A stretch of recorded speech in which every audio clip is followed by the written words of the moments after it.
A'udzubillahi minasyaitonirrajim. Bismillahirrahmanirrahim. Assalamualaikum warahmatullahi wabarakatuh.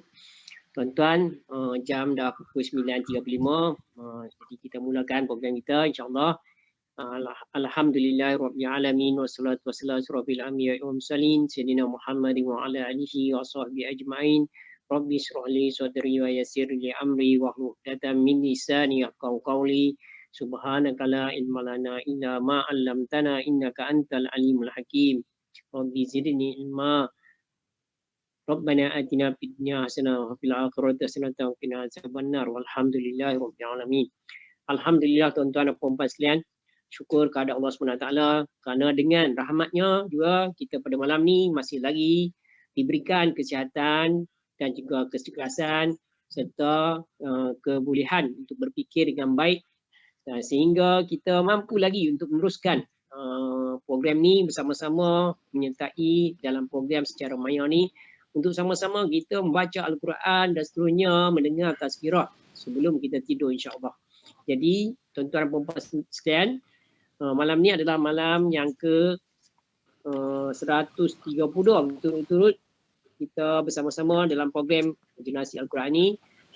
Dan malam ni insya-Allah tetamu yang kita jemput adalah daripada Salak Tinggi Selangor sana yang akan bersama kita iaitu Ustaz Khairul Syahid bin Abdullah yang insya-Allah akan bersama-sama menjadi guru kita untuk membaca Al-Quran dan seterusnya mendengar tazkirah daripada Ustaz nanti. Jadi bagi memulakan program kita seperti mana biasa, marilah sama-sama kita membukanya dengan sama-sama membaca umul kitab Al-Fatihah. A'udzubillahi minasyaitonirrajim.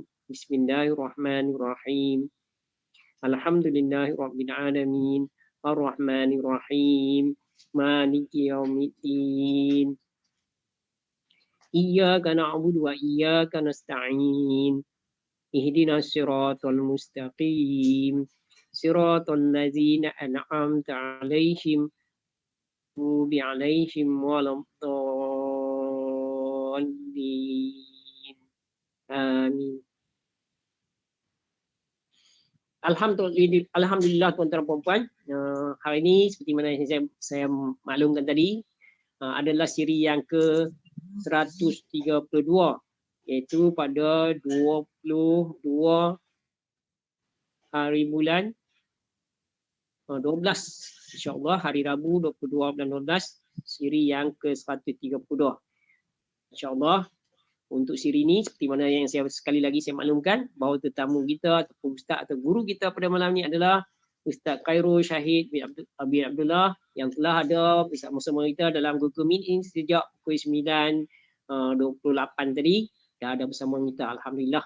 Jadi insya-Allah ustaz pun dah ada, tuan-tuan pun dah ada. Walaupun masih ramai lagi kawan-kawan nanti kita akan menyertai, sekarang ni masih lagi belum sertai, kita harap mereka akan sertai bersama. Jadi kita tak boleh tunggu dah, kita akan mulakan insya-Allah. Jadi tuan-tuan dan puan-puan sekalian, seperti mana biasa program kita akan baca Al-Quran dulu 2 muka surat menyambung bacaan yang kemarin dan seterusnya kita akan dengar tazkirah. Nanti saya minta kepada ustaz selesai saja baca Al-Quran, ustaz terus saja sambung dengan tazkirah. Baca Al-Quran kita guna kaedah macam kita baca Yasin. Jadi ustaz sebagai khalifah, ustaz akan mempendengarkan bacaan rumah masing-masing dan yang akan cuba ikut di rumah masing-masing insya-Allah. Jadi itulah kaedah kita pakai. Kemudian ustaz sampaikan tazkirah, selesai tazkirah saya akan buka majlis ini kepada ahli jemaah untuk bersembang, berinteraksi, nak berkenalan dengan ustaz, nak bertanya khabar, nak tanya soalan, kemudian nak kongsi idea ataupun nak buat pengumuman dialu-alukan. Jadi kepada ahli jemaah yang boleh bersembang dengan ustaz tetapi terhad untuk beberapa orang saja mengikut kesesuaian masa yang ada insya-Allah. Jadi tuan-tuan dan puan-puan, kalau tuan-tuan dah bersedia, malam ini kita akan sambung bacaan surah Al-Hijr lagi. Al-Hijr muka surat 265 dan juga muka surat 266. Muka surat 265 dan muka surat 266.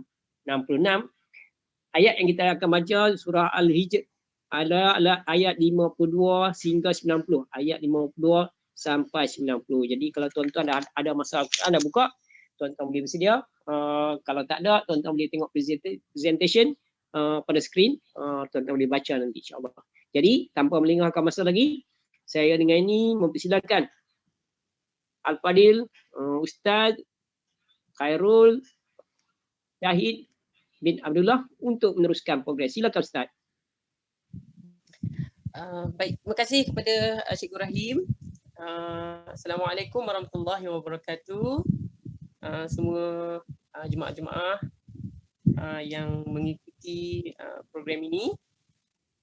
Terima kasih diucapkan sekali lagi kepada Cikgu Rahim kerana menjemput saya untuk menjadi khalifah dalam program bacaan bacaan Al-Quran kali ini sebab saya first time saya belum pernah lagi. Ini pertama kali dan melalui Maya. Agak nervous juga sebenarnya sebab selalunya kita dengan murid-murid sekolah rendah aja, tapi kali ini sebab kita dengan golongan dewasa, jadi mungkin nampak sedikit lah. Okay, baik. InsyaAllah kita akan teruskan bacaan kita. Muka surat 265 dan 266 surah Al-Hijr daripada ayat 52 hingga ayat 90. Baik. Ayat 65. Ayat 65, 52. Betul, ayat 52 hingga 90. Baik. Sama-sama kita baca ya.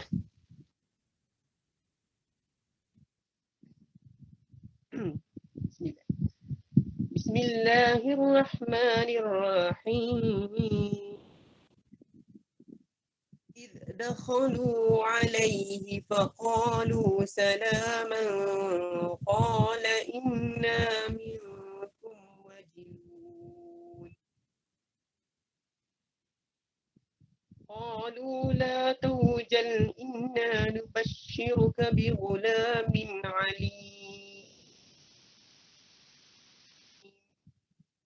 قال أبشرتموني على أن مسني الكبر فبم تبشرون قالوا بشرنك بالحق فلا تكن من القانطين قال ومن يقنط من رحمة ربه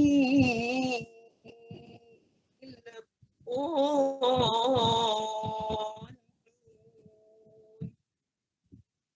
قال فما خطبكم أيها المرسلون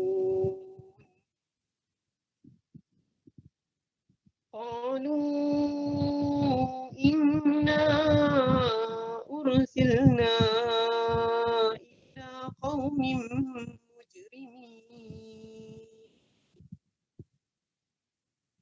إلا آل لوط إنا لمنجوهم أجمعين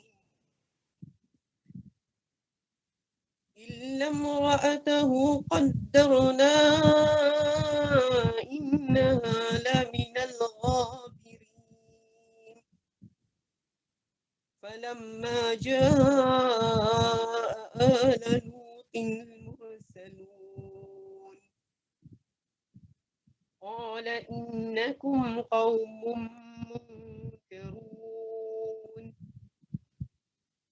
قالوا بل جئناك بما كانوا فيه يمترون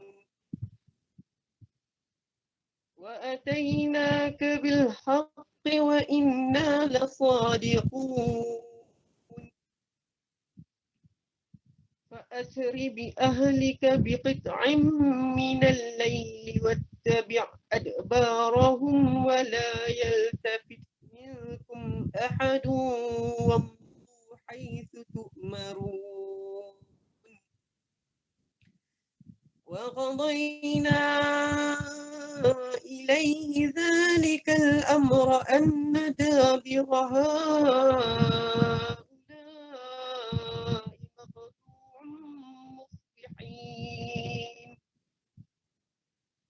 وجاء أهل المدينة يستبشرون قال إن هؤلاء ضيفي فلا تفضحون واتقوا الله ولا تخزون قالوا أولم ننهك عن العالمين قال هؤلاء بناتي إن كنتم فاعلين لعمرك إنهم لفي سكرتهم يعمهون فأخذتهم الصيحة مشرقين فجعلنا عاليها سافلها وامطرنا عليهم حجارة من سجيل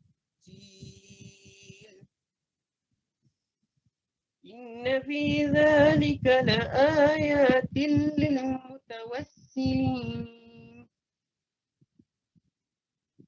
وإنها لبسبيل مقيم إن في ذلك لآية للمؤمنين وإن كان أصحاب الأيكة لظالمين فانتقمنا منهم وإنهما لبإمام مبين ولقد كذب أصحاب الحجر المرسلين وآتيناهم آياتنا فكانوا عنها معرضين وكانوا ينحتون من الجبال بيوتا آمنين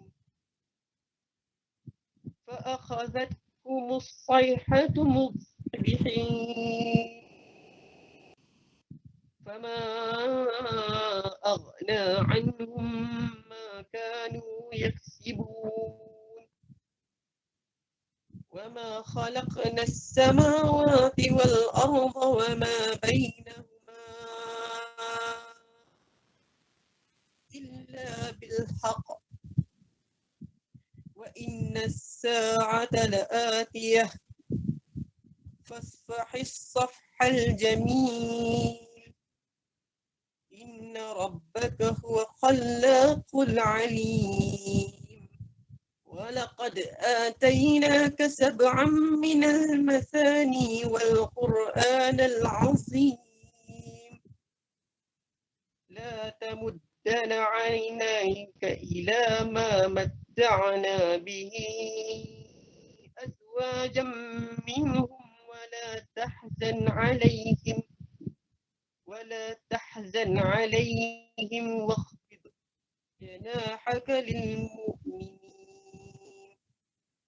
وقل إني أنا النذير المبين كما أنزلنا على المقتسمين صدق الله العظيم.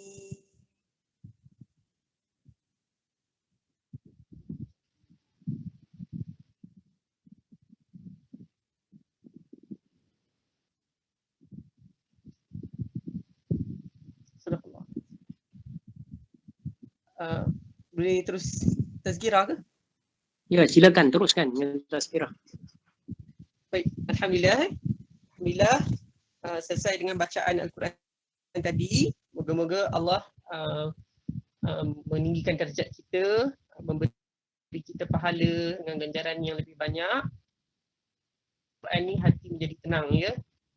Kerana Al-Quran ni adalah kalam Allah. Baik, jadi untuk kali ini saya lebih suka menggunakan perkataan perkongsian ilmu lah. Saya tak gemar kata tazkirah tu. Sebab saya ni pun masih kurang ilmu, tapi saya cuba kongsikan apa yang saya tahulah. Ya, melalui ilmu yang saya pelajari, kita kongsikan bersama ya. Okey, tentang berkaitan tajuk kali ini saya akan kongsikan tentang kalamullah. Kerana kita membaca Al-Quran, Jadi kita kongsikan tentang kalam Allah ataupun kitab-kitab yang Allah pernah turunkan kepada para rasul-rasul yang terdahulu. Baik, okey. Kalam Allah merupakan perkataan dalam bahasa Arab. Ya, bermaksud kalam tu bermaksud perkataan ataupun kata-kata ya. Kalam Allah bermaksud kata-kata Allah. Okey. Kalau kita sebut Al-Quran dan hadis. Al-Quran dan hadis, Al-Quran tu merujuk kepada kata-kata Allah.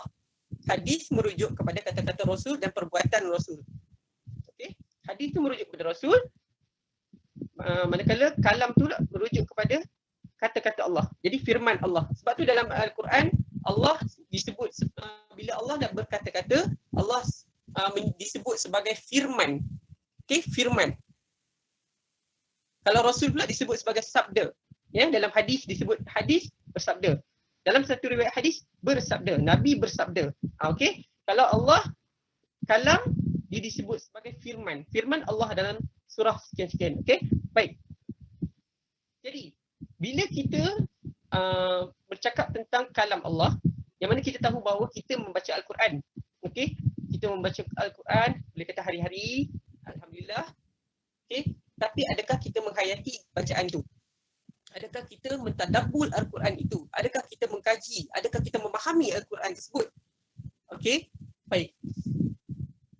Allah turunkan kalam kepada para rasul-rasul terdahulu. Okey, yang mana seperti kita tahu bahawa Allah pernah turunkan kalam kepada Nabi Allah Musa AS. Ya, Allah pernah turunkan kitab Taurat. Ya, kalam Taurat kepada Nabi Musa AS, yang mana Nabi Musa AS ni pergi ke Bukit Terusina bermunajat selama 40 hari 40 malam untuk menerima kalam Taurat. Okey. Kemudian Allah turunkan kepada Nabi Allah Daud alaihissalam kitab Zabur. Kitab Zabur ya. Kitab Zabur ataupun disebut dalam bahasa Inggeris sebagai puzzle. Okey. Kemudian seterusnya Allah turunkan kitab Injil kepada Nabi Allah Isa alaihissalam. Dan yang terakhir kitab Al-Quran kepada Nabi Muhammad sallallahu alaihi wasallam. Soalannya, kenapa kita tidak baca kitab-kitab yang lain? Okey. Kenapa kita baca Al-Quran tetapi kita tidak baca kitab-kitab yang lain seperti kitab Taurat, kitab Zabur dan juga kitab Injil? Kemana perginya tiga-tiga kitab ni? Okey. Baik. Sebelum kita pergi ke kemana pergi kitab-kitab ni, saya terangkan sebelum turunnya syariat daripada kitab Taurat, Allah telah menurunkan beberapa suhuf. Ya, suhuf. Okey. Apa tu suhuf? Suhuf ni merupakan satu lembaran. Okey? Ataupun dalam bahasa kita ni menyebut sebagai kertas. Macam kertas lah, satu salinan, satu manuskrip yang menyatakan tentang peraturan dalam kandungan itu menyatakan tentang peraturan, tentang tauhid, dan tentang akhlak lah, lebih kepada situ. Dia tak ada pasal sirah semua, belum ada lagi. Okey? Baik. Jadi, suhuf ni diturunkan kepada siapa? Suhuf ni diturunkan kepada 4 orang. 4 orang Nabi ya. 4 orang Nabi. Okey. Seorang Nabi, 3 Rasul. Okey. Nabi yang pertama diturunkan suhufnya kepada Nabi Allah Syis. Okey, Nabi Syis. Nabi Syis ni siapa? Ini adalah cucu kepada Nabi Adam alaihissalam. Jumlah yang diturunkan kepada Nabi Syis, suhuf dia, jumlah dia sebanyak 50. Okey.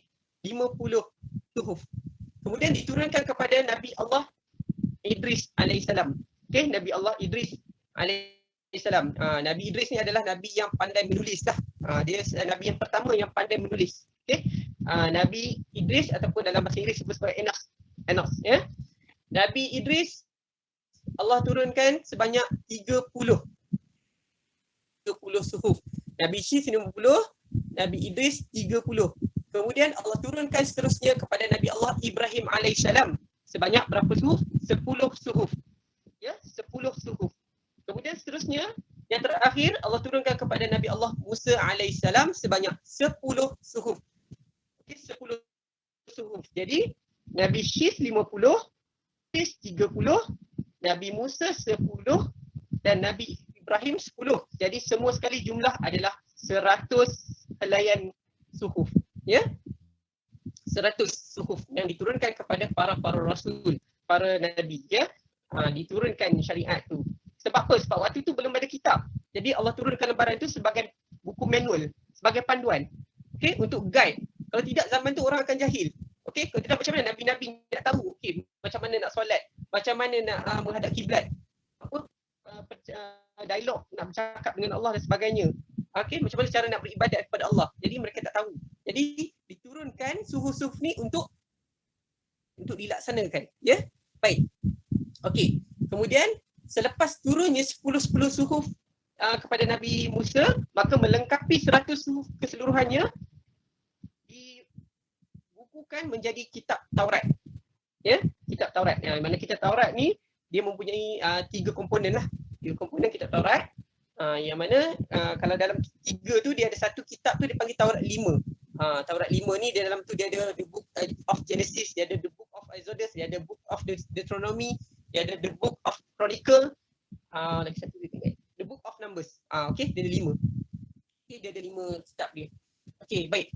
Jadi kitab-kitab ni banyak Kalau zaman Nabi Musa ni banyak kitab dia. Okey, dia ada banyak pecahan.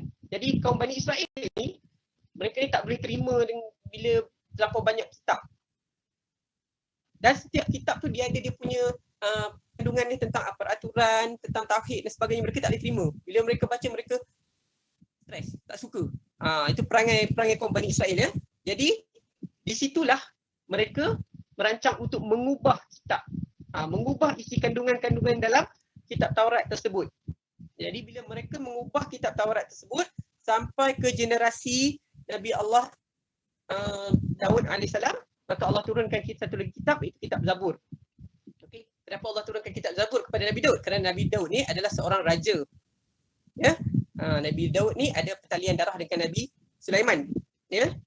Nabi Daud ni ada pertalian darah dengan Sulaiman. Siapa Nabi Daud, siapa Nabi Sulaiman? Nabi Daud adalah ayah kepada Nabi Sulaiman. Mereka dulu adalah raja. Okey. Jadi Nabi Daud ni menerima kitab. Okey. Kemudian kitab Zabur pun dirosakkan oleh kaum Bani Israel. Sama juga. Okey, kitab Zabur ni pun dirosakkan oleh kaum Bani Israel sebab memang hobi kaum Bani Israel ni dia tak suka undang-undang, dia tak suka peraturan. Itu dah memang sedia maklum. Memang Allah dah cerita dalam Quran tentang mereka ni. Okey.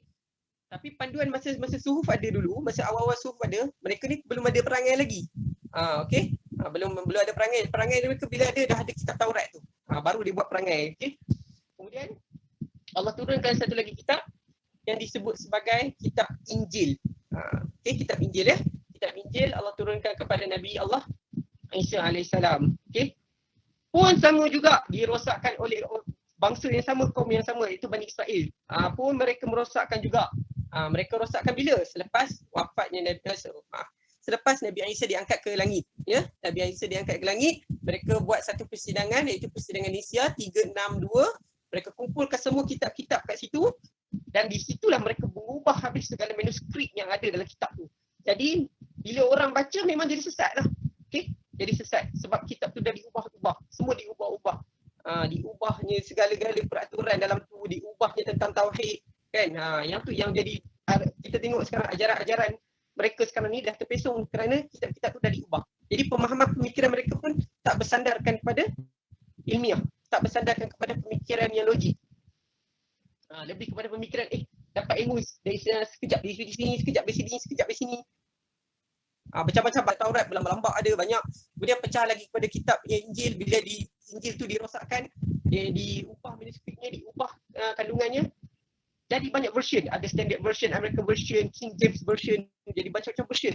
Ada bahasa Korea, ada bahasa Taiwan, bahasa Jerman, macam-macam bahasa.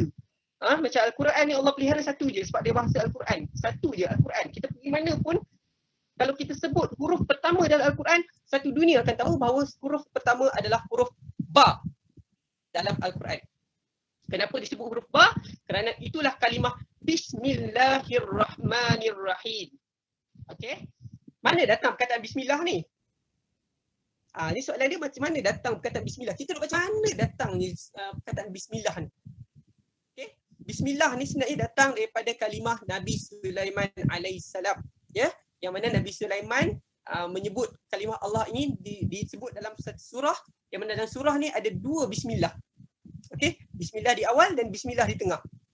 Okey, bismillahirrahmanirrahim yang pertama tu dekat surah Fatihah, dan bismillah yang terakhir, bismillah seterusnya, bismillah dalam ayat surah tu. Okey, surah An-Naml. Okey, dalam tu surah tu disebut tentang Nabi Sulaiman menyebut kalimah ini, bismillahirrahmanirrahim. Okey, Jadi macam kalau kita baca Fatihah, kita wajib kena baca bismillah. Kita tak boleh baca bismillah terus baca Fatihah macam tu je. Kita baca Fatihah, alhamdulillahirabbil alamin arrahmanirrahim, tak boleh, sebab bismillah tu merujuk kepada ayat yang pertama dalam surah Al-Fatihah. Okey? Bismillah tu adalah ayat yang pertama. Jangan tinggal bismillah sebab itu kalimat melengkapi ayat surah Fatihah tu. Okey? Sebab di akhirnya dia akan sebut waladdallin. Amin. Okey, merujuk pada bismillah, amin belakang. Sebab kita macam mana kita baca bismillah tu merujuk pada doa dan akhirnya dia akan diakhiri dengan amin. Okey? Baik. Kitab-kitab samawi ni yang Allah turunkan kepada para nabi ni, kaum Bani Israel mengubah semuanya kerana mereka tidak menyukai kandungan yang ada pada para nabi, yang nabi-nabi membaca, nabi-nabi memanfaatkan, nabi-nabi melalui, membaca dan melalui, membuat tindakan tu. Mereka tak suka. Jadi mereka ubah. Bila ubah, orang baca memang jadi sesat lah. Jadi kenapa Al-Quran Allah pelihara sampai hari kiamat? Kerana Al-Quran ni bukan datang daripada kaum mereka. Okey, kerana dah kitab tiga tadi duduk daripada kaum mereka, daripada kitab Taurat, kitab Zabur, kitab Injil dirosakkan oleh bangsa yang sama. Maka Allah Maha Bijaksana. Allah tukar pula kitab kali ini datang bukan daripada bangsa mereka. Datang daripada bangsa Arab Quraisy, iaitu Nabi Muhammad sallallahu alaihi wasallam dalam bahasa Arab, bukan bahasa Ibrani, bukan bahasa Suryani. Kalau macam kitab Taurat, dia ada dalam bahasa Ibrani. Bahasa Ibrani ni bahasa Hebrew, bahasa Yahudi. Hebrew yang hari ni kalau kita tengok dekat Israel tu dia ada tulisan macam peta-peta tu, itu adalah bahasa Hebrew, bahasa Ibrani. Kemudian kitab Zabur dia ditulis dalam bahasa Suryani. Suryani ni yang kita bahasa purba lah, bahasa purba orang-orang yang di pertengahan padang pasir, di pertengahan padang pasir, di belah Jordan dan sebagainya, Yaman dan sebagainya, Paris itulah. Okay, kemudian kitab Injil pula ditulis dalam bahasa Hebrew, dalam bahasa Ibrani, tulisan yang sama. Okey. Tapi kali ni Allah ubah, Al-Quran tu datang dalam bahasa Arab. Kerana pengikut Nabi Muhammad pun semua orang Arab. Tak ada orang daripada kalangan Bani Israel ataupun kaum Yahudi. Jadi yang menulis Al-Quran ni pun orang-orang Islam, orang-orang Arab. Ya. Baik. Jadi macam mana Al-Quran ni boleh ada?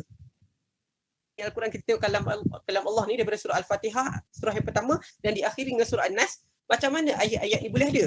Ayat-ayat ni ketika Nabi mendapat wahyu daripada malaikat Jibril, okay, Nabi minta kepada sahabat untuk kumpul dan menulis kalam ini. Okay? Menulis kalam ini dalam satu helaian. Jadi semua helaian-helaian ni dikumpul pada zaman Sayyidina Osman bin Affan, iaitu khalifah yang ketiga. Okey, Sayyidina Osman ni lah sampai ke zaman Sayyidina Osman ni lah mereka membukukan Al-Quran ni. Jadilah kitab. Ya. Sebelum zaman Sayyidina Osman ni orang kata kitab Al-Quran ni belum ada lagi lah. Dia hanya lampiran-lampiran sahaja. Jadi kalau dia buka baca ikut dia punya itulah, ikut dia punya bahagian-bahagian dia. Tapi bila dah datang ke zaman Sayyidina Osman membukukan Al-Quran ni supaya lebih mudah. Okey, mudah. Okay, kita bertahu ke chapter mana kan, surat berapa, juzuk berapa kan. Senang orang boleh bawa mana-mana kan. Kalau helaian kertas ni dia boleh terbang rata-rata. Jadi bijaksana Allah ilhamkan kepada Nabi kepada Sayyidina Osman. Okey, baik. Jadi itu Al-Quran ya.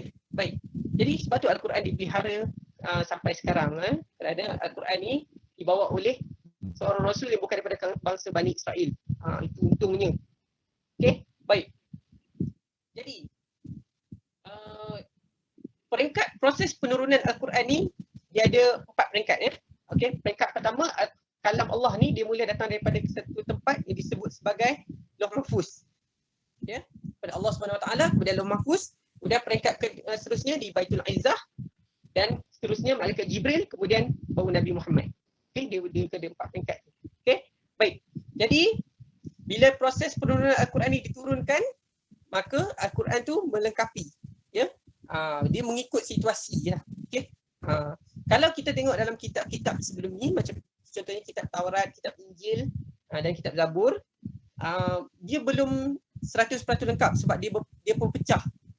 Okay, dalam satu kitab tu dia ada cerita tentang Tuhan. Tuhan satu kitab. Undang-undang satu kitab. Okay. Tentang sirah satu kitab. Dia macam tu, dia tak combine sekali. Tapi bila datang Al-Quran, dia combine sekali semua. Situ ada sirah, situ ada tentang sains, di situ ada tentang hukum hakam, di situ ada tentang tauhid dan sebagainya.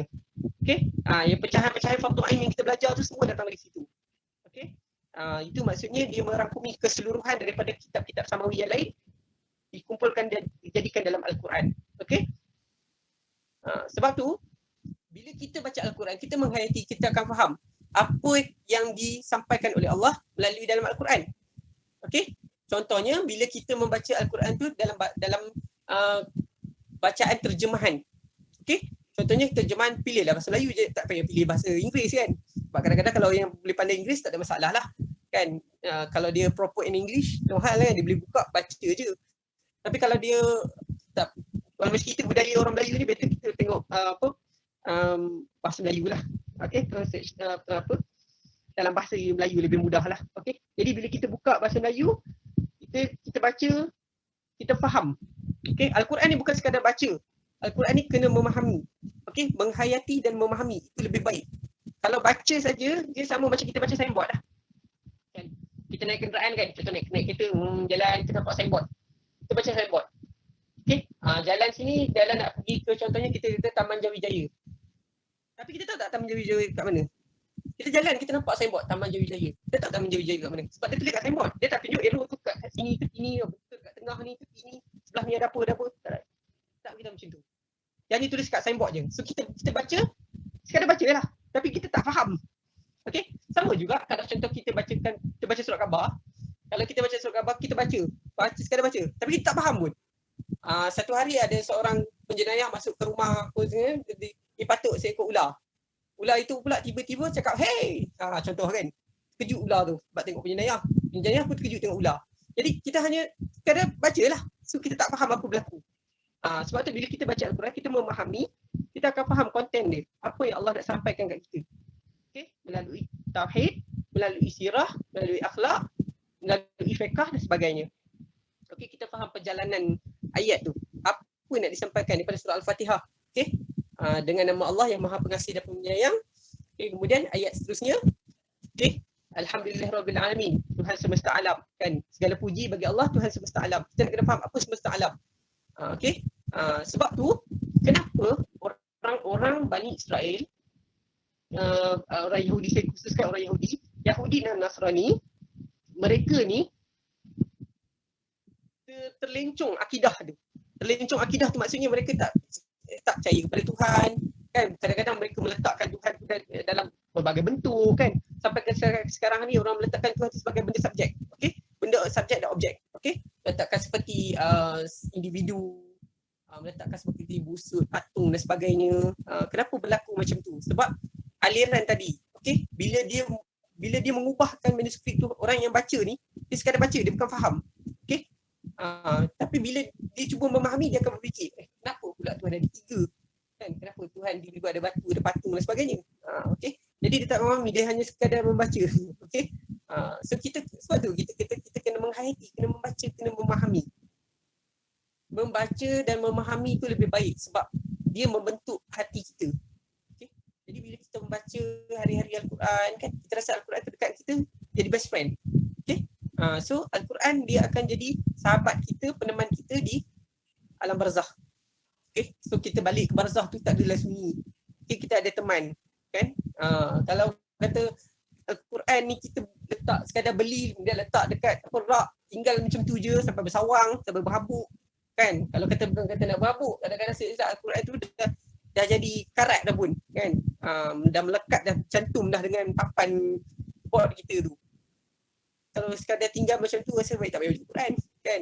So patutnya kita ni kalau nak mentadabbur Al-Quran, kita kena beli, kita dapatkan Al-Quran, kita kena baca lah. Sekadar orang kata beli simpan buat apa kan, macam kita beli kenderaan, kita simpan dia. Apa jadi dengan kenderaan tu? Rosak. Memang lama-lama dia, sebab benda memang cepat rosak kan. Benda yang memang kita tengok macam kereta tu, benda yang statik. Kalau letak macam tu je, biar je, memang rosak lah. Sebab tak digunakan, cuba digunakan. Kita manfaatkan. Okay? sama juga kita ambil masa untuk membaca Al-Quran. Okey. Sekarang hari ni, zaman sekarang ni, orang nak manfaatkan untuk baca Al-Quran tu agak kurang. Ya? Kenapa? Kerana sekarang ni zaman kita ni zaman yang diselaputi dengan kehidupan digital, ya, media sosial dan sebagainya. Jadi banyak platform-platform yang kita boleh guna sebenarnya untuk mengkaji Al-Quran, membaca Al-Quran dan sebagainya. Banyak benda kita boleh mencari. Okay, kalau kita tak faham satu benda, kita boleh rujuk. Okay, melalui YouTube, media stream dan sebagainya, Facebook, Instagram kan. Kita boleh manfaatkan platform-platform tu untuk mencari ilmu tentang Al-Quran. Okay. Tak semestinya Al-Quran ni kita nak kena rujuk pada satu guru. Okay. Kita boleh rujuk pada siapa-siapa pun yang arif tentang Al-Quran. Tapi pastikan cari guru yang mursyid lah. Guru yang mursyid ni maksudnya apa? Penunjuk jalan. Jalan yang lurus. Okay. Tak boleh cari guru yang kalau kata setakat dia baca alif ba ta, tiba-tiba kita tanya dia pasal tauhid, tajwid apa semua. Pening dia kan. Sebab tu kita kalau nak tanya tentang tauhid ke tentang tajwid ke tentang sirah, kita tanya orang yang guru yang mursyid. Maksudnya guru tu yang memang mendalami Al-Quran. Dia memahami Al-Quran, dia bukan setakat baca. Okay, kalau setakat dia baca tu, kita nampak dia pandai baca Quran, kita tanya dia macam-macam, memang dia jam. Okay, tak semestinya. Kalau kita nak orang guru yang mengajar kita ni, guru yang kita guru yang kita nak cari untuk belajar ni, mestilah guru tu yang memahami, mendalami Al-Quran tersebut. Okay, kalau sekadar baca je tak cukup. Okay, sebab kita tak tahu natijah dia. Okay, kesan dia tu. Okay, kesan Al-Quran ni penting ya. Kesan Al-Quran ni penting dalam hidup kita. Sebab tu saya katakan, perasan tak? Kita ni kadang-kadang bila kita buat satu-satu aktiviti, contohnya kan, kita baca Quran, contoh saya katakan kita baca Al-Quran, kita cepat mengantuk. Ya? Kita cepat mengantuk, kita cepat letih. Biasanya mengantuk lah. Kalau contoh saya macam saya mengajar kat sekolah kan, bila buka je Al-Quran, budak-budak semua menguap lah. Bismillahirrahmanirrahim. Alhamdulillahirrahmanirrahim. Ar-Rahmanirrahim. Bayangkan Fatihah saja. Baru bismillah saja 3 kali menguap. Maksudnya apa tu? Tapi cuba tengok. Kalau kita tengok, kita buat benda lain, contoh kita main bola, tak pernah tengok orang main bola menguap kan? Di sepak bola dia menguap. Kan? Orang main badminton menguap. Tak ada. Kita tak pernah tengok orang bersukan ke tak. Walaupun kita baca surat khabar, tak pernah tengok orang baca surat khabar tu menguap. Buka surat khabar macam tak ada. Tengok TV menguap. Tak ada. Tapi bila baca Quran, kita mengantuk. Kenapa? Sebab ni. Hati kita tu. Sebab tu, kalau orang betul-betul nak baca Quran, hati dia kena ikhlas membaca. Benar-benar tawaduk nak membaca Al-Quran. Teringin. Ikhlaskan hati untuk baca Al-Quran. Maka Allah akan buka jalan. InsyaAllah Allah akan buka jalan, Allah akan dorong. Untuk kita kuat semangat untuk membaca Al-Quran. Tapi kalau kita macam kadang-kadang kita tengok Quran pandang-pandang macam tu buka kan, kadang-kadang sebab orang suruh, sebab kadang-kadang sebab kita rasa macam terpaksa, kadang sebab ada nak sertai sesuatu benda kan. Jadi yang tu yang menyebabkan kita kadang-kadang jadi malas. Mula syaitan datang, syaitan bisik, alah kan waktu ni TV ada cerita best tu, kita tengok cerita best kan. Tu dekat Facebook tu ada cerita best ni, cerita pasal banjir tu, kita tengok. Kan. Jadi bisikan ni akan sentiasa, okey, angkat kita, gangguan-gangguan datang bila kita nak kuat beribadah. Sebab tu kalau kita akan tengok kan, orang cakap kan, kenapa orang yang tak kuat ibadah, contohlah saya bagi kalau orang tu macam tak kuat ibadah lah, orang biasa yang biasa kat luar sana kan, dia tak rajin baca Quran, tak rajin solat. Kita tengok dia orang macam dah memang lalai, tak ada apa. Okay? Macam seorang syaitan ganggu dia orang straight terus. Tapi kan, kenapa yang orang yang kuat ibadah ni macam kuat je segangguan dia. Macam bila nak solat pun dia menguap kan. Dia mengantuk kan, dia penat. Bila nak baca Quran pun dia penat kan. Nak menuntut ilmu pun dia penat kan. Jadi kenapa jadi macam tu? Sebab gangguan ni memang ada. Setiap manusia memang Allah dah letakkan bahagian masing-masing. Kita akan terima gangguan-gangguan macam ni bila kita nak mendalami ilmu Allah. Itu biasa ya. Cuma sebab tu saya kata nak lawan dia adalah ikhlas. Ikhlaskan hati. Macam sama juga macam kita nak menderma kan. Bila kita nak derma, kita buka dompet kita dan dompet kita tu ada 100 pada RM1. RM1 tu pula kita tarik masuk dalam tabung. Dan RM1 tu pula koyak. Letaklah selotip masuk dalam tabung. Kan? Sebab apa kita masuk RM1 tu? Sebab fikir 100 ni tak ada bagi ni kan. Bagi 1 tu masuk rugi. Kan? Bagi RM1 dah lah. 1 ni macam lebih kan. Nampak tak? Dari situ bentuk ikhlas kita. Ikhlas kita sebab kita dah tarik RM1 tu, kepala kita dah berfikir dah pasal nilai dia tu. Okey? Sebab tu pentingnya kita pentingnya kita dalam ikhlas ya. Ikhlas tu penting ya. Jadi kita nak baca Quran kena ikhlas kerana Allah Taala. Itu penting ya. Nawaitu kita. Nawaitu tu penting. Perkara yang paling penting ya. Niat adalah perkara paling penting. Sebab kalau kita tak ada niat susah juga. Kan? Contoh kalau kita keluar rumah, buka pintu, kunci pintu rumah, kena keluar tak ada niat lah tu. Dia buka pintu tu tak tahu pergi mana. Tak ada niat lah tu. Okay? Kalau dia ada niat, dia fikir ni nak keluar rumah ni, nak pergi shopping ke, nak pergi masjid ke, nak pergi surau ke. Pasti dia ada niat. Kalau tak ada niat, tak tahu nak pergi mana. Dia jam lah di tengah-tengah pintu tu. Okay? Baik. Jadi, kenapa Allah turunkan kalam kepada kita? Kenapa Allah turunkan Al-Quran kepada kita? Kenapa Allah turunkan kitab-kitab ni kepada kita? Sebenarnya kitab-kitab ni sebagai guide ataupun buku manual ataupun panduan kepada kita. Okey, kita ni kena ada panduan. Kalau tak ada panduan, kita sesat. Okey. Kenapa berlaku macam tu? Sebab di sekeliling kita ni ada anasir-anasir yang tak baik. Apa dia? Dunia gaib contohnya, ya. Jin dan syaitan. Okey, sebab mereka ni ada kafir. Ada Islam, ada kafir. Jadi yang kafir ni kita, sebab mereka kita tak nampak dengan mereka kan dimensi lain-lain, dimensi kita, dimensi mereka kita tak nampak. Jadi mereka ganggu kita tu kita tak nampak. Kalau andai kata kita nampak, memang senang kerja lah kata kan. Kita boleh kalau contohlah saya kata kalau kita nampak syaitan lah kan. Contoh kita nak solat, kita nampak syaitan. Lari jauh-jauh, pergi solat jauh-jauh kan. Tapi kalau kita tak nampak, susah kan. Kita jadi di situlah kita kata bila kita tak nampak syaitan, ujian lebih berat. Ujian dia kena daripada hati, ikhlas. Sebab bisiknya syaitan ni dia boleh bawa kepada hati. Okey. Sebab tu berlakunya perasaan kita yang kadang-kadang kita was-was kan. Contohnya bila kita ambil wuduk kan.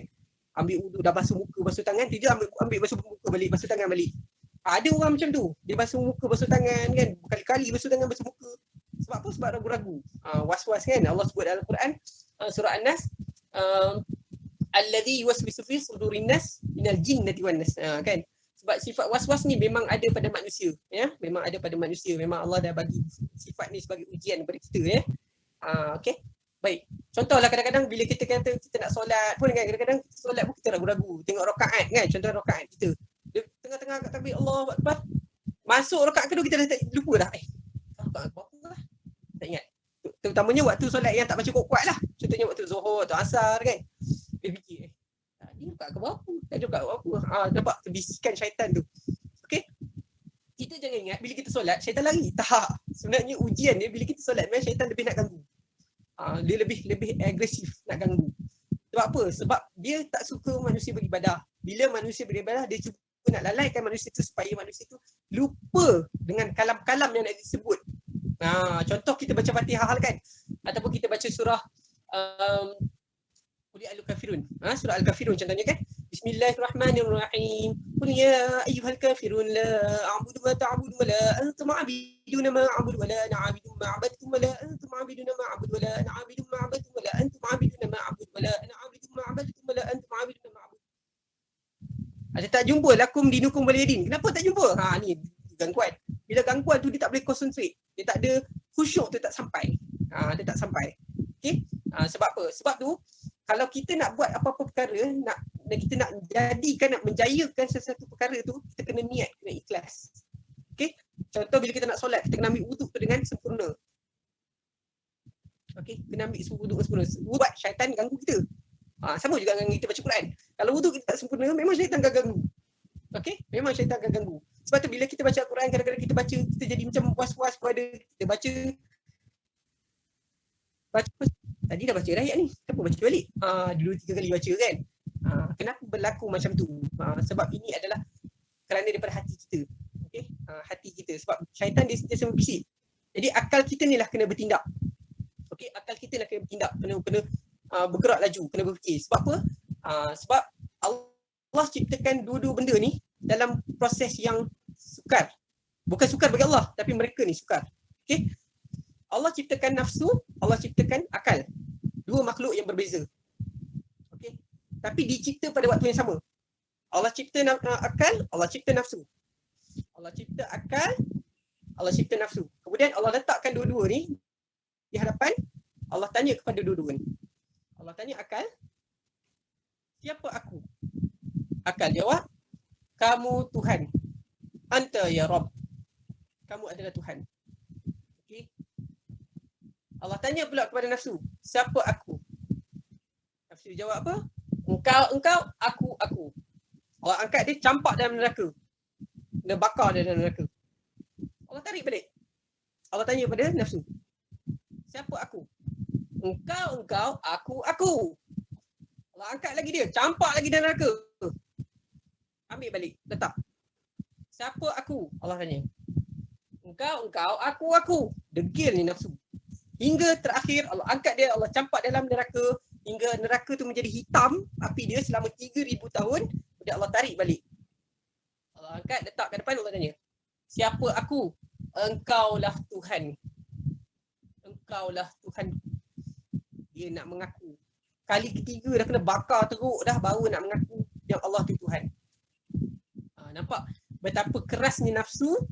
Bila dia dicampakkan dalam neraka pun dia tak boleh nak mengaku juga. Tak nak mengaku, punya kerasnya dia. Jadi akal ni lah kena bertindak melawan nafsu tu. Okay? Kalau akal tak bertindak melawan nafsu memang sangat-sangat bahaya. Sebab tu akal kita kena sentiasa fresh. Maksudnya kita tak boleh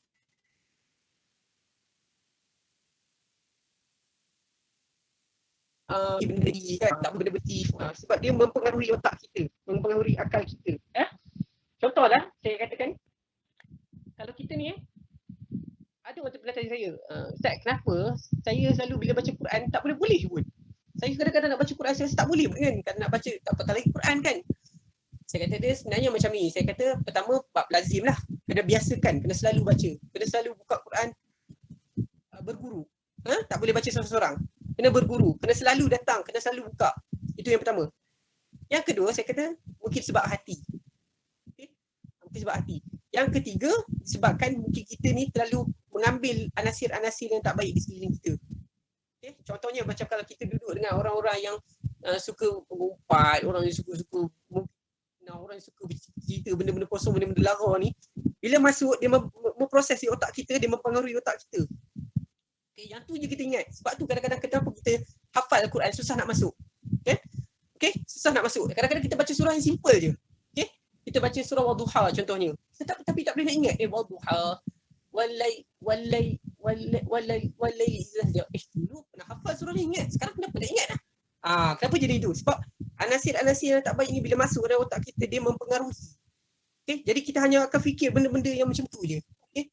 Jadi kalau kita dengar lagi benda lain tu pula kita akan fikir. Jadi apa ilmu-ilmu yang masuk, tak kira sama ada ilmu tu tentang tauhid ke, tentang fardu ain ke, tentang sains, biologi, tentang akademik dan sebagainya, mungkin dia tak boleh nak masuk dah. Sebab apa? Sebab ada benda yang otak dia tengah fikir benda lain. Dia mempengaruhi, mengganggu otak kita tu. Okay? Itu sebab dia, salah satu dia. Okay? Baik, jadi macam saya kata tadi, jika kita nak buat sesuatu tu, kena nawaitu, kena betul ya, niat kita. Okay, niat tu penting ya. Niat tu penting. Baik. Jadi bila kita nak mentadabbur Al-Quran, bila kita nak menghayati membaca Al-Quran, kita jangan langkah-langkau. Jangan pula pergi langkau-langkau, dah baca macam ni, kita tengok orang lain dah cepat, kawan sebelah dah habis dah kan. Kita nak rush punya pasal kita langkau pula kan. Tak boleh macam tu. Okay? Bacaan pula kena tertil, kena betul. Waratilil Quran tertila.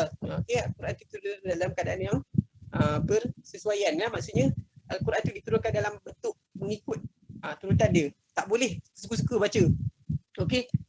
Tak boleh kita baca main-main redah, tak ada tajwid, tak boleh macam tu. Okay? Sebab kalam itu diletakkan tajwid itu sebab dia ada maksudnya. Maksud tertentu. Okay? Sebab tu diletakkan tajwid. Sebab tu kita kena belajar. Sebelum kita nak mendalami Al-Quran, kita belajar ilmu tajwid dulu. Kita kenal mak asli, kenal mak wajib mutasil, mak jaim mufasil, iqlab, iqfa kan. Kena kenal dulu hukum-hukum tu dulu. Bila kita dah kenal hukum tu, baru kita akan masuk ke Al-Quran. Okay? Baru kita masuk Al-Quran. Jadi senang kita nak menyebut. Okay? Senang kita nak menyebut. Kita tak nak bila kita sebut tu dalam keadaan yang berubah-ubah. Kejap sebut ta, kejap ta, kejap to. Tak nak tun tu berubah-ubah. Okay? Kita nak tun tu kekal, statik. Macam kita sebut to dalam dia punya to tu, to dalam. Ain dalam. Ha kat mana? Ha kat sini. Kena tahu dia punya kita panggil key dia. Okay? Macam mana nak sebut tu? Level dia tu. Okay? Sebab kita nak statik, kita tak nak baca-baca. Macam contoh orang baca Fatihah kan. Sirotol lazi. Tak nak itu sirotol lazi. Tak nak macam tu. Dia kena sirotol lazi. Zal tu. Kalimat-kalimat makhraj tu. Yang tu penting. Ya? Makhraj penting. Ya? Makhraj, tajwid dan sebagainya itu penting. Sebab kita nak melazimi bacaan kita supaya bacaan kita tak tersasar dan takut berubah maksud. Okey? Okey. Yang tu kita bimbang ya. Sebab kalau contohnya orang lain belajar dengan kita Al-Quran kan, contohlah kalau kita ni dah boleh baca Al-Quran, orang lain nak belajar dengan kita, mungkin dia agak jadi sukar kita nak membentuk dia. Kerana sebutan kita pun tak kurang jelas. Okey? Jadi kita kena betulkan sebutan kita, insya-Allah kita boleh membantu orang lain untuk membaca. Jadi macam mana nak betulkan tu, kita kena selalu tadabbur lah, selalu membaca dan memperbetulkan. Kita tanya guru-guru kan. Tanya guru macam mana betul tak saya baca ni? Kita betulkan supaya kita punya makhraj dan sifat huruf tu kena. Okey, sebutan ha dengan ha tu, ta, ta, qaf, kaf, zai, zal, kena betul. Okey, baru bila kita dah betul jadi mudah kalimah-kalimah tu kita nak sebut. Ya. Jadi bila kalau kita kalimah-kalimah tu kita sasar, nanti kita akan ulang balik tau. Kita akan ulang 2-3 kali. Kalau macam salah kita sebut ta tu, kita sebut ta tu, kita akan ulang balik. Sirotol, contohnya kita sebut sirotol. Sirotol okey dah. Tapi dia siratal, tal dah salah sebab kita buka mulut dah. So kita kena ulang balik. Okey. Sebab tu kita tak nak kita jadi bacaan tu ragu-ragu. Okey. Sebab tu makhraj kena betul. Okey, makhraj sifat huruf kena betul. Okey, dan selalu kena membaca Al-Quran. Tak boleh Al-Quran ni selang-selang. Kadang-kadang dia orang baca Al-Quran ni, hari ni baca, esok tak baca dah. Minggu lusa baru baca pula. Tak boleh macam tu. Dan jangan tunggu malam Jumaat baru nak baca. Selalunya dia tengok yang biasa-biasa ni orang banyak malam Jumaat baru nak baca kan. Malam Jumaat baca Yasin je pasal. Tu pun pasal ada nasi lemak, ada nasi goreng kat masjid, kat surau tu. Okey. Nampak Al-Quran tu, okey. Tapi sebetulnya Al-Quran ni kita kena hari-hari. Hari-hari. Sebab apa? Kita nak Al-Quran ni dekat dengan kita. Dekat dengan kita dekat dengan kita supaya kita ni sentiasa selalu letakkan Al-Quran seperti cekawan, sahabat. Okey, sahabat. Jadi insya-Allah Al-Quran ni akan melindungi kita di mahsyar nanti. Jadi syafaat bagi kita. Apa itu syafaat? Pertolongan. Selain pada syafaat Rasul, kita ada syafaat Al-Quran ya. Al-Quran pun jadi syafaat. Contohnya macam kita kalau kita baca surah Al-Mulk. Dalam satu hadis Nabi sebut tentang surah Al-Mulk ni, dia dipanggil sebagai surah penyelamat. Okey, surah penyelamat. Surah Al-Mulk ni kalau kita amalkan, insya-Allah dia akan jadi surah penyelamat kat mahsyar nanti. Okey, surah ni dia di mahsyar nanti kalau kata manusia tu dihisap oleh Allah, okey, tiba-tiba kena pada dosa dia tu banyak, maka surah ni akan membantu. Okey, surah ni akan membantu. Nampak kelebihan tu Jadi sebab tu Allah bagi hikmah ni, Allah bagi kita panggil satu kelebihan ni kepada kita membaca Al-Quran ni, dapat pahala, dapat macam ni. So kita kena kejarlah ya. Kita kena berlumba-lumba lah untuk dapatkan semua tu. Tapi kita jangan baca Al-Quran ni sebab kita nak minta kaya, nak minta jadi handsome, nak minta jadi ni kan. Minta jadi muda balik. Tak boleh lah kan. Kita kena, sebab tu kita kata nak itu kena betul. Okey, kita baca Al-Quran ni sebab kita nak redha Allah. Okey, kita mengharapkan kasih Allah, kita nak Allah dekat dengan kita selalu. Bila Allah selalu dekat dengan kita, jadi bila kita baca Quran tu kita rasa ringan, rasa lapang sebab kita berinteraksi dengan Allah. Ya. Sebab Al-Quran ni dia menjadi penawar duka kita sebenarnya. Kalau contohlah kita ada berlaku kematian, macam saya baru-baru ni ada kehilangan atuk saya kan. Jadi bila kita baca Al-Quran ni kita rasa reda. Ya? Kita rasa reda. Kerana apa? Kerana seolah-olah bila kita baca tu kita rasa seolah-olah Allah dekat dengan kita. Okay? Allah dekat dengan kita kan. Jadi bila kita baca kita rasa tenang. Jadi itu sebenarnya kesan daripada kita menghayati Al-Quran tu. Sebab tu kalau kita tengok di negara barat sekarang ni, ramai yang pelajar-pelajar di negara barat cuba belajar tentang Al-Quran. Mereka nak tahu Al-Quran ni apa. Sebab mereka pernah baca kitab-kitab Taurat dan Injil dan sebagainya. Bila mereka baca Injil, mereka jadi pelik. Kenapa dalam tu ada konsep Trinity? 3 Tuhan. Pelik. Roh Kudus, Tuhan Bapa dan Tuhan Anak. Tiba-tiba ada 3. Tapi Al-Quran cerita satu je. Jadi dia dah benda ni dia main pemikiran mereka. Pemikiran mereka ni lah sebenarnya Al-Quran dah membantu membetulkan apa yang kitab-kitab sebelum ni dah diselewengkan. Al-Quran ni dah membetulkan semua tomahan-tomahan dalam kitab-kitab sebelum ni. Menceritakan tentang ibu Nabi Isa macam ni, cerita Nabi Musa macam ni. Dia dibetulkan dalam Al-Quran tu, diperbetulkan semuanya. Jadi bila mereka baca ni, mereka dapat oh macam ni rupanya kalau baca tentang sirah macam ni kisah dia. Baca tauhid macam ni situasi dia.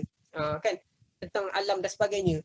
Kan contohnya bukti tentang kehebatan Allah Subhanahu Wa Taala tentang Al-Quran kan. Macam baru-baru ni viral kan tentang Al-Quran banjir di Hulu Langat, asal saya Hulu Langat. Al-Quran tu tak basah. Kena air tak basah kan? Tak basah. Sebenarnya ini sebenarnya salah satu mana Allah turunkan mukjizat kepada Nabi Muhammad, Allah pelihara sampai kiamat, dan inilah sebenarnya ayat yang dikatakan terpelihara hingga kiamat. Maknanya Allah tunjuk, Allah akan lindungkan kalam dia. Okay? Sampai kiamat. Maksudnya sampai kiamat. Jadi mungkin masa kiamat nanti, sebelum terjadi kiamat, berlakukan curah alam, ayat-ayat ni akan hilang daripada Al-Quran ni. Jadi mereka waktu tu tak ada orang nak baca Al-Quran dah.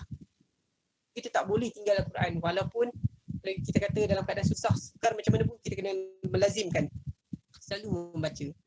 Sebab kita kena jadikan sahabat karib, ya, supaya dia tenang hati kita kan. Kita tak nak yang orang kata apa, jarang-jarang, kadang-kadang tak nak. Okey, tak boleh macam tu. Okey, melazimkan. Sebab bila kita banyak membaca, insya-Allah bila selalu membaca, kadang-kadang ayat Quran tu lekat ke kepala kita akan cepat ingat. Okey, contoh macam kita dengar lagu lah. Kita dengar lagu, kita boleh cepat ingat kan. Tapi kalau kita baca Al-Quran, kita tak ingat sebab kita tak mendengar. Kita kena selalu mendengar. Contoh kalau kita ada MP3 player ke apa dan sebagainya, kita kena selalu dengar. Bila selalu dengar, insya-Allah dia akan lekat. Sebab saya ada bukti saya ada seorang dekat tempat kerja saya tu, ada seorang yang memang dia tak tahu baca Al-Quran. Dia memang tak tahu langsung baca Al-Quran. Tapi disebabkan masjid hari-hari pasang Al-Quran, ayat Quran, walaupun ayat surah yang sama, ulang berkali-kali, dia ingat surah tu. Dia siap boleh ikut balik. Apa yang surah tu diputarkan tu, dia boleh ikut balik. Maknanya sampai. Okey, sampai. Benda tu kalau hari-hari dengar, memang dia akan sampai. Macam kita lah, kalau dengar lagu hari-hari, memang kita ingat lah. Kan, kalau kita macam kita jumpa orang hari-hari muka yang sama, nampak kan, pergi tempat kerja nampak muka dia, memang kita kenal lah, memang tahu lah. Esok datang mesti muka dia juga. Takkan tiba-tiba yang ini datang, esok tukar jadi muka Ismail Sabri kan, mesti muka dia juga. So jadi macam tu lah. Okay, jadi saya cukup dekat tu perkongsian saya, insyaAllah. Maafkan saya kalau sekiranya penyampaian saya ni ada kekurangan, ada kekhilafan, insyaAllah saya akan cuba perbaiki. Saya mohon ampun, maaf sekiranya ada terkasar bahasa, ada terlebih kurang cakap selama penyampaian saya ni. Terima kasih kepada cikgu sekali lagi kerana ikut saya pada hari ini untuk menjadi khalifah baca Quran. Kita jumpa lagi lah. Okay, jadi saya sudahi. Assalamualaikum warahmatullahi wabarakatuh. Waalaikumsalam warahmatullahi wabarakatuh. Alhamdulillah, subhanallah, tuan-tuan dan puan-puan. Pada malam ni betul kita dapat mendengar ustaz muda kita berinteraksi dengan kita, memperdengarkan baca Al-Quran, dan jadi khalifah untuk kita. Seterusnya memberikan tazkirah ataupun perkongsian ilmu yang disebutkan sebagai perkongsian ilmu tadi, yang saya rasa sangat ilmiah. Orang kata ilmu yakin. Ilmu yang yakin, dengan yakin. Saya rasa cakap dengan yakin yang keluar terus daripada minda, sudah tertanam dalam diri, yang boleh dikeluarkan dan dikeluarkan balik dengan perkataan. Saya perhatikan tak merujuk kertas, bercakap, terus dapat menyampaikannya dengan spontan, dengan tak berhenti. Saya rasa kalau kita izinkan, mungkin boleh 2 jam bercakap terus macam ni. Alhamdulillah, Ustaz Khairul Syahid, kita rasa sangat-sangat bertuah pada malam ni dapat bertemu dengan Ustaz dan mendengar ilmu daripada Ustaz. Alhamdulillah. Tuan-tuan dan puan-puan sekalian, sebelum saya nak serahkan kepada tuan-tuan dan puan-puan untuk bersembang dengan Ustaz, eloklah saya rasa kita berkenalan dengan Ustaz sedikit, supaya bila kita berkenan, jadi senang kita nak sembang nanti. Ada benda perkara-perkara yang berdasarkan apa perkenalan tu yang kita boleh sembang, insya-Allah. Jadi tuan-tuan dan puan-puan sekalian, saya nak jemputlah Ustaz Khairul Syahid bin Abdullah untuk membuat tazkirah, bukan tazkirah, membuat ta'aruf memberikan taruh sedikit mengenai latar belakang diri, kemudian dari segi persekolahan, dari segi ilmu yang dipelajari di mana dan sebagainya, sampai sampai itu sekali bertugas di mana, insyaAllah dah keluarga dan sebagainya. Kita nak dengar sendiri daripada Ustaz Khairul untuk buat taruh. Kerana sebelum tu kerana saya pun terpegun kerana apabila saya dengar apa ilmu yang disampaikan tadi mengenai kalamullah itu yang tidak berhenti-henti dengan macam-macam yang telah disampaikan, menunjukkan bahawa ilmu tu dalam tu yang dikaji. Saya nampak macam ada aura daripada Ustaz Zakir Naik ataupun Ahmad Didat ni. Macam tu. Masih saya Ustaz Zakir Naik lalu boleh bercakap dia boleh tahu mengenai boleh cerita mengenai ayat-ayat dalam surah Taurat, dalam surah Injil yang boleh disampaikan kepada kita dan juga kepada orang Kristian sendiri, kepada Yahudi sendiri dan yang mereka sendiri pun kadang-kadang tak tahu. Tapi Ustaz Zakir Naik, Ustaz Ahmad Didat memang mahir dalam bidang tu. Ini nampak macam ada belajar, ada aura ataupun ada belajar daripada sumber-sumber yang berkenaan. Jadi untuk tu saya nak minta Ustaz Khairul Syahid untuk buat takruf. Silakan Ustaz Khairul Syahid. Baik, terima kasih cikgu takruf ni. Saya membuat takruf ni. Macam mana? Okey, tak apa saya okey. Baik, nama saya Muhammad Khairul Syahid bin Abdullah. Saya berusia 32 tahun. Okey, baru sambut persedi hari tu. 4 bulan 12. Saya belajar tak tinggi pun. Saya belajar sampai ada berkulis sekejap ni. Kemudian apa lagi Okey, saya bertugas di Sekolah Rendah Agama Sungai Ramal Dalam Kajang. Ya. Saya bertugas di SRA Sungai Ramal Dalam Kajang. Sebagai guru kafah lah. Ya, guru kafah, guru SRA. Yang mana saya sebelum ni saya bukan bekerja di bidang ni pun, saya bekerja di bidang lain. Sebelum ni saya kerja dekat bahagian Malaysia Airport Berhad, MAB. Tu yang kapal terbang kat airport tu, KLIA tu, saya kerja situ. Dia saya baru lagi lah dalam bidang guruan kat sini. Kalau taraf pendidikan tu saya ingat saya punya sekolah pondok lah. Kemudian sebelum tu sekolah menengah di beberapa buah sekolah saya Syed Barabah, sekolah kat Baling, sekolah apa tak ingat lah. Okey, dah lama sangat ni. Banyak benda saya kena fikir, ni benda dah ingat. Usually lupa habis semua. Okey, sekarang saya dah berumah tangga. Lagi tu je kot. Saya tak tahu dari sebelum. Sebab saya selalu cakap dengan orang macam saya tak biasa proper sangat lah. Okay. Sebab selalu kalau cakap dengan orang macam sebab saya orang utara, saya pun cakap utara sebab saya lahir dekat Sungai Bakau. Cuma disebabkan family saya kahwin dengan orang sini, anak-anak dia orang sini, jadi mengajar pula kat sekolah Selangor ni. So speaking tu tak boleh nak ubah. Kalau saya cakap utara pun dicampur dengan slang sini. Nasib dia tak jadi Tamil dengan apa pun Mandarin dia. Saya cukup tak kata kot. Okey, terima kasih. Tak, satu lagi nak tanya. Ilmu tadi dapat daripada mana? Belajar kat mana? Ilmu tadi kira mendalam tu mengenai kalamullah tersebut. Dari segi boleh bercakap mengenai kitab Taurat, Injil sebagainya. Suhu cerita susu dapat daripada mana tu? Okey.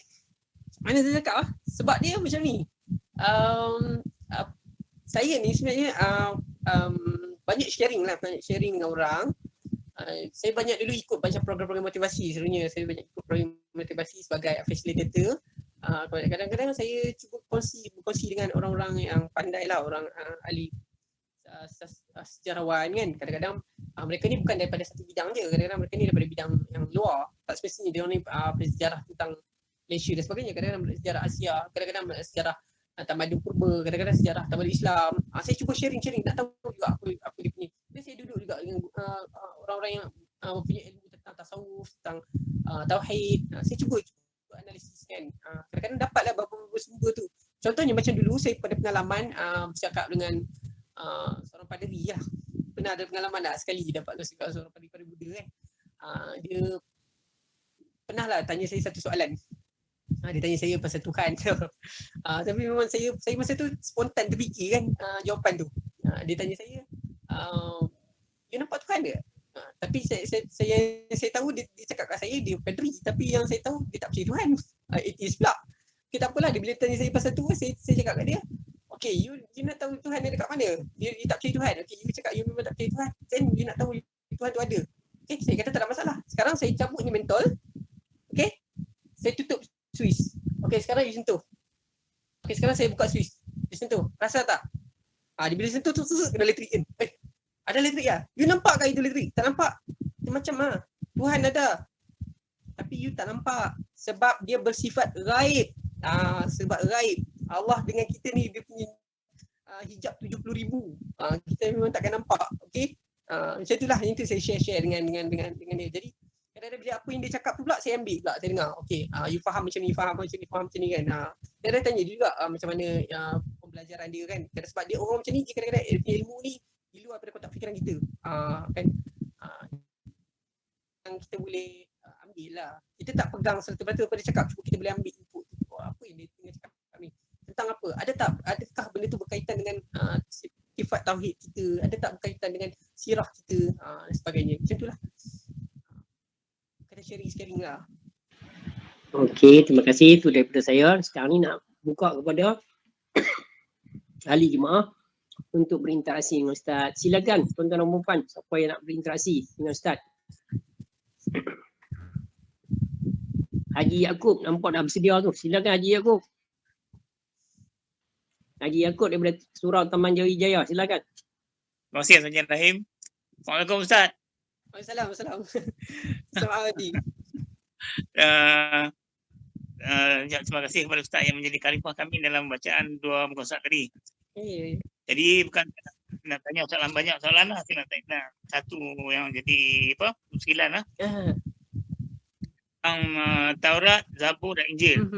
Jadi dalam Taurat, Zabur dan Injil tu yang telah diubah diubah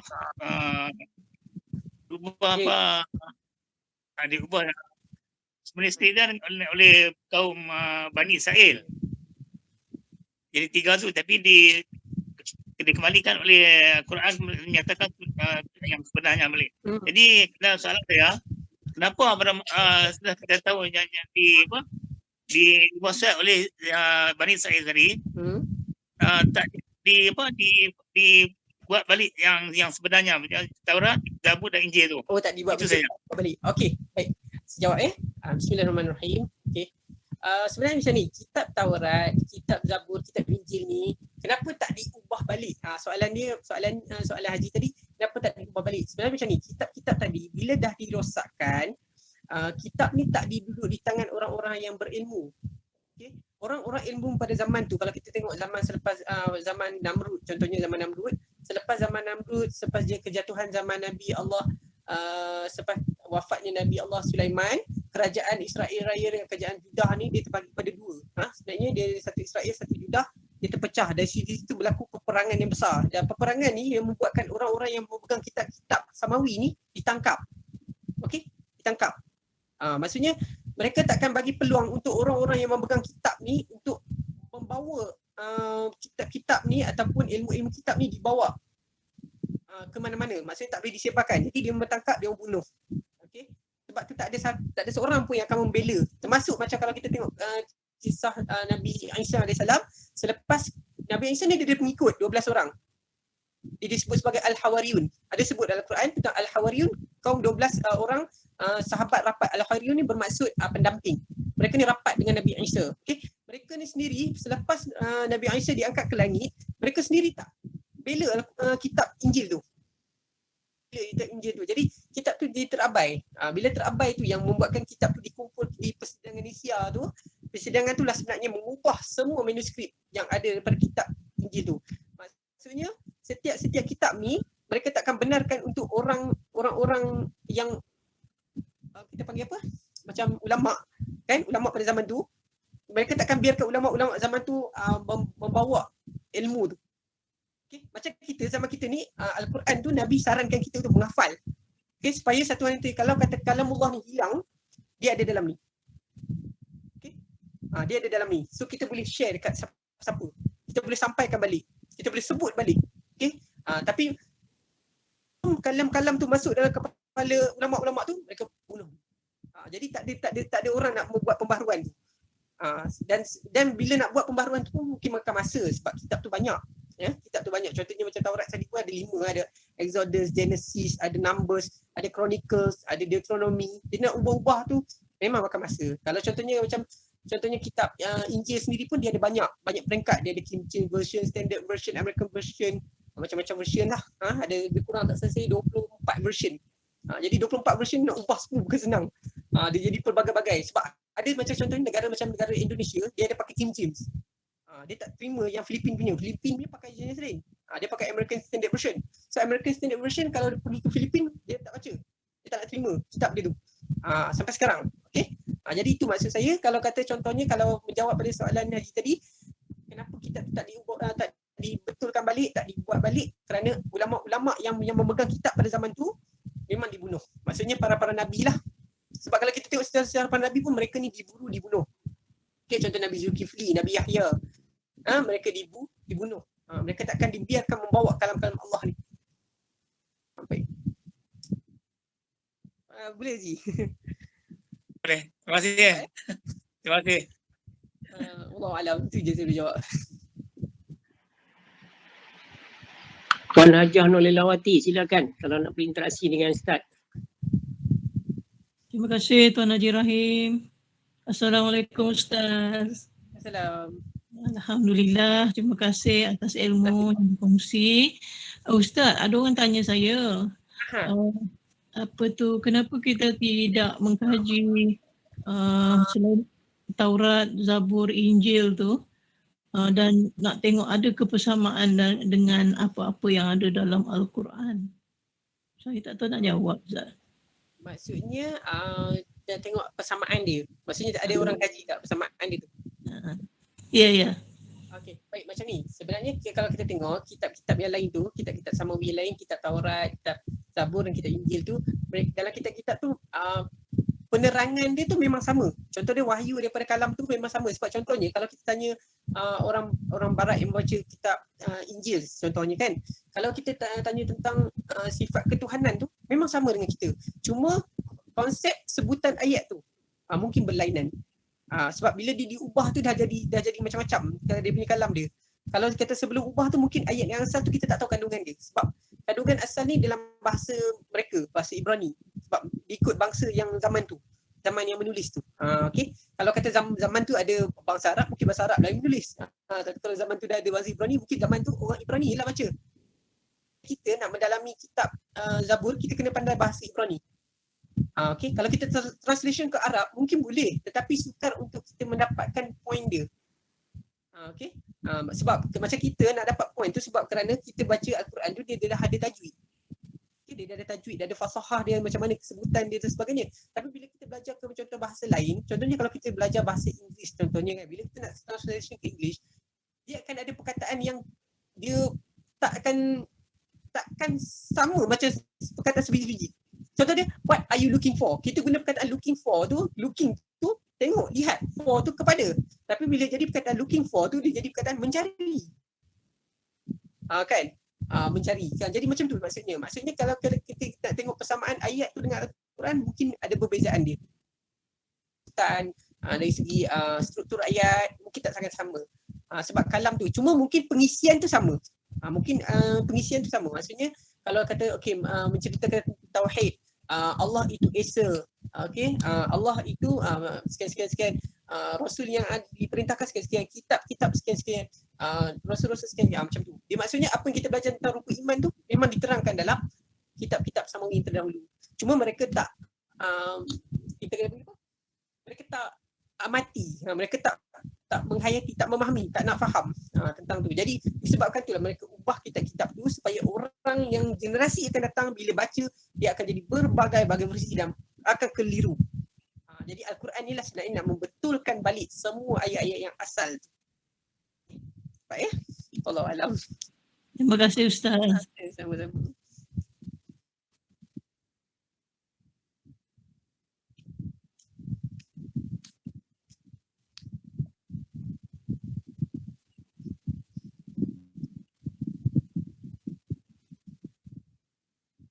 Yang tak buka suara.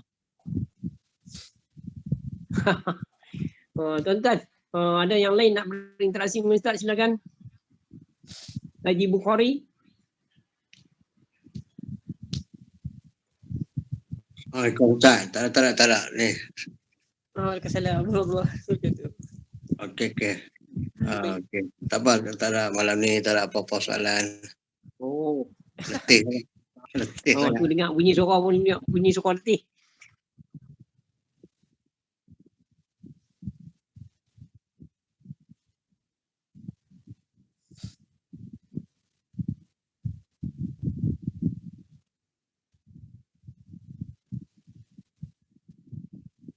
Mic je, mic dah buka. Oh. Tuan-tuan dan puan-puan sekalian, saya sebenarnya kenal Ustaz Khairul Syahid ni sejak daripada kecil dulu. Saya kenal masa kecil-kecil itu dulu, memang saya kenal sangatlah, selalu dah tengok dia. Dia di bawah penjagaan yang disebutkan tadi Datuk dan juga ayah dia di Titi Hitam tu, Sungai Bakar. Jadi dia dibesarkan dan dididik terus dengan keluarga berkenaan sampailah dia bekerja dan berkahwin sekarang dengan di Selangor, duduk di Salak Tinggi, insya-Allah. Jadi saya pun kagumlah melihat perkembangan yang berlaku pada Ustaz Khairul Syahid ni. Hari tu baru-baru ni datuk dia yang di Sungai Bakar tu yang menjadi penjaga dia meninggal dunia. Nampak ada sama Ustaz Syahid pun balik pulang dengan segera dengan motosikal untuk sampai ke Sungai Bakar ni, kerana dapat berita lewat dah pukul 11, meninggal pukul 11, tak simpan lepas Zuhur. Jadi rush balik seorang. Dan saya pun sempat jumpa Ustaz Syahid di kubur. Tu yang saya tanya, nombor telefon tanya, cuba dapatkan kontak macam mana nak sembang. Jadi Alhamdulillah bila dapat ni rupanya dengan kepada apa yang ilmu yang sampaikan, rasa memang boleh Ustaz. Ustaz kata tadi tak pernah bercakap dengan orang dewasa macam ni, dalam Google Meet macam ni dengan budak-budak selalu dah, sebab kita tengok memang mahir menggunakan ni. Dengan orang dewasa tak ada. Jadi kita boleh gunakan medium ni untuk berlatih, untuk membiasakan bersama dengan orang Ustaz. Dengan orang yang lebih dewasa, insya-Allah akan mematangkan Ustaz terus lebih maju, insya-Allah. Kami doakan supaya Ustaz terus maju, mendapat membina keluarga yang orang panggil baiti jannati, dapat dapat anak-anak yang soleh solehah, insya-Allah, dan terus seterusnya berjaya dalam kehidupan di dunia dan insya-Allah di akhirat lah. Jadi untuk program kita malam ni saya rasa cukup setakat ni. InsyaAllah kita mungkin akan kalau ada masa, ada Allah temukan jodoh kita, mungkin kita boleh jumpa lagi dengan Ustaz Khairul Syahid kita, walaupun jadi untuk pengetahuan tuan-tuan pula, untuk malam esok pula tetamu kita adalah Ustaz Ahmadi bin Haji Ahmad. Ustaz Ahmadi bin Haji Ahmad dulu duduk di Taman Rasa Ria Sungai Bakar, sekarang ni duduk di Serdang Kedah. Biasa mengajak sekali dengan Ustaz di pondok atau di sekolah, Ustaz Jeffrey Abu Bakar. Ni Ustaz ni biasa berkali dengan Ustaz Jeffrey Abu Bakar, insya-Allah akan bertemu dengan pada malam esok. Jadi untuk menutup pada malam ni, saya nak mohon kepada Ustaz Khairul Syahid bin Abdullah untuk bacakan doa yang mana kita mohon kepada Allah SWT supaya Allah merahmati kita, diberikan kesihatan yang baik dan juga kecerdasan. Seterusnya semoga Allah memberikan kita kejayaan dalam kehidupan kita di dunia dan akhirat. Untuk kami aminkan bersama. Jadi saya rasa saya nak serahkan kepada Ustaz untuk doa. Silakan Ustaz untuk kami aminkan. Silakan. Baik. Okey. A'udzubillahi minasyaitonirrajim. Bismillahirrahmanirrahim. Qala rabbuka astajib lakum.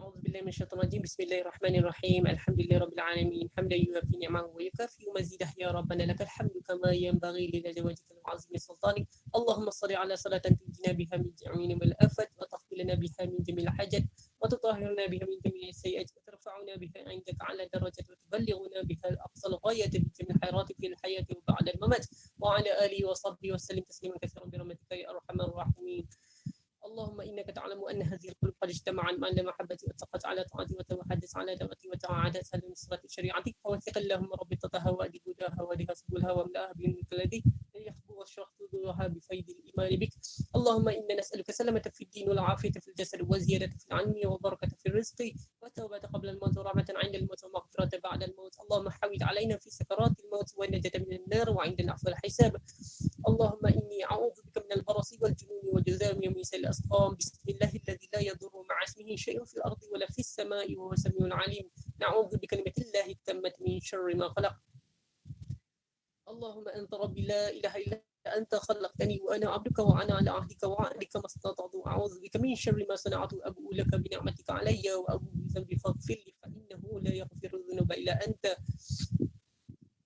اللهم إني أعوذ بك من الحم والحزن وأعوذ بك من العجز والكسل وأعوذ بك من الجبن والبخل وأعوذ بك من غلبة الدين وقهر الرجال اللهم عافني في بدني اللهم عافني في سمعي اللهم عافني في بصري اللهم صل على سيدنا محمد طب القلوب ودوائها وعافية الأجساد وشفائها ونور الأبصار وجلائها وعلى آله وصحبه وبارك وسلم اللهم ارزقنا فحم النبي وحفظ المرسلين وإيهال الملائكة المقربين في عافية يا أرحم الراحمين يا حي يا قيوم يا بديع السماوات والأرض يا ذا الجلال والإكرام لا إله إلا أنت أسألك في قلبي بنور هدايتي يا أرحم الراحمين والحمد لله رب العالمين ربنا تقبل منا دعانا إنك أنت السميع العليم وتب علينا يا مولانا إنك أنت التواب الرحيم دعواهم سبحانك اللهم وتحية فيها سلام وآخر دعواهم أن الحمد لله رب العالمين Amin, amin, amin ya rabbal alamin. Sekali lagi tuan-tuan, saya ucapkan terima kasih kepada semua tuan-tuan dan puan yang menyertai program ni pada malam ni daripada awal sehingga akhir dan seterusnya. Jutaan terima kasih diucapkan kepada Al-Fadhil Ustaz Ustaz Khairul Syahid kita yang telah menjadikan guru kita pada malam ni insya-Allah. Jadi sehingga kita bertemu lagi pada malam ni juga Ustaz tadi saya sebut Ustaz Ahmadi Haji Ahmad insya-Allah. Jadi Assalamualaikum warahmatullahi wabarakatuh. Waalaikumsalam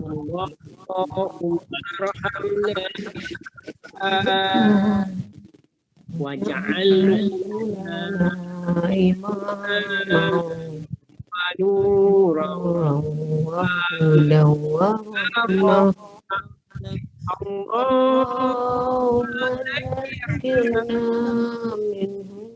ما تجينا وعلمنا منه ما يهدينا وارزقنا تلاوته آناء الليل وأطراف النهار